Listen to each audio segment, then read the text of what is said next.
اپراتورها دارن بخشی از سرعت واقعی سیم کارتت رو ازت مخفی میکنن تا پهنای باندشون هدر نره.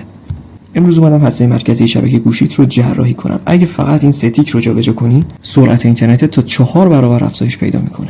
اگه آماده ای که قفل سرعت گوشیت رو بشکنی، 1 ثانیه همین ویدیو رو جلو نزن، چون اگه یک کد رو اشتباه بزنی ممکنه که برات کار نکنه. بریم سراغ بخش اول که مربوط به آزادسازی پهنای باندتون هست. از بخش ستینگ وارد موبایل نتورکس و بعد اکسس پوینت نیمز میشید و بعد نیو APN یا ساخت APN جدید رو میزنید و اسمش رو میذارید وکسو توربو. و اما اینجا رو خوب گوش کن که 99% مردم اینجا رو اشتباه میکنن. گزینه‌های پورت و پروکسی اینا همون ترمز دستی‌های اینترنتتن. اپراتورها اینا رو میذارن تا سرعت اینترنتت رو کنترل کنن. همین الان هر چه عدد اینجا هست رو پاک کن و بذار روی نات ست. این قدم باعث میشه که گوشیت بفهمه دیگه قرار نیست محدود باشه. و بخش APN رو دقیقاً همون چیزی که داخل تصویر الان می‌نویسم باید بنویسید.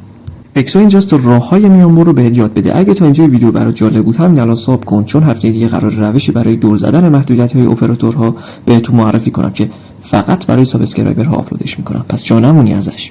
در ضمن اینم بهتون بگم وقتی که شما جای پروکسی و پروتکل رو خالی می‌ذارید، پروکسی ها و پورت های اضافی که اپراتورها و مانیتورینگ ها می‌ذارن حذف میشه، یعنی سرعتتون بالا میره. گوشی در شلوغی دکل در اولویت باندهای پرسرعت قرار میگیره. باعث کاهش جیتر میشه، یعنی نوسان پینگ در بازی‌های مثل کال آف پابجی به شدت کم میشه. پس حتما این دو گزینه رو خالی بذارید. رسیدیم به یکی از مهمترین مراحل، یعنی APN پروتکل. اگه این مرحله رو انجام ندی انگار هیچ کاری نکردی. وقتی وارد این گزینه شدید پروتکل رو بذارید روی IPv4 و IPv6. الان میرسیم به مرحله طلایی، یعنی نفوذ به دکل. وارد بخش BRR بشید و این همون رازیه که گیمرهای حرفه‌ای ازش استفاده میکنن و پینگشون رو به حداقل میرسونن. وارد این گزینه که شدید، این گزینه به صورت پیش‌فرض روی آن اسپسیفیت هست، یعنی گوشی تو مثل یه آدم سرگردان دنبال سیگنال میگرده. ما میخوایم بهش دستور بدیم که فقط به قوی ترین سیگنال ها و فرکانس ها متصل بشه. پس تیک آن اسپسیفیت رو بردار و تمام تیک های دیگر رو بزن. و اینجاست که جادو اتفاق میفته.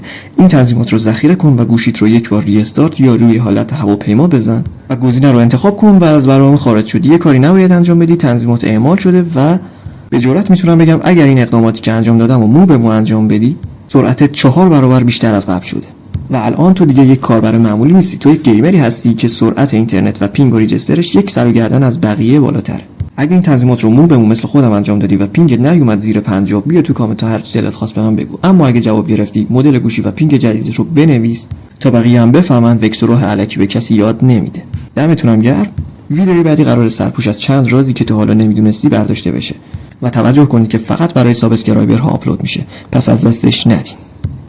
برای سیم کارت ایرانسل هم همون اقدامات رو باید انجام بدید، فقط بخش APN همون چیزی که داخل تصویر هست رو بزنید.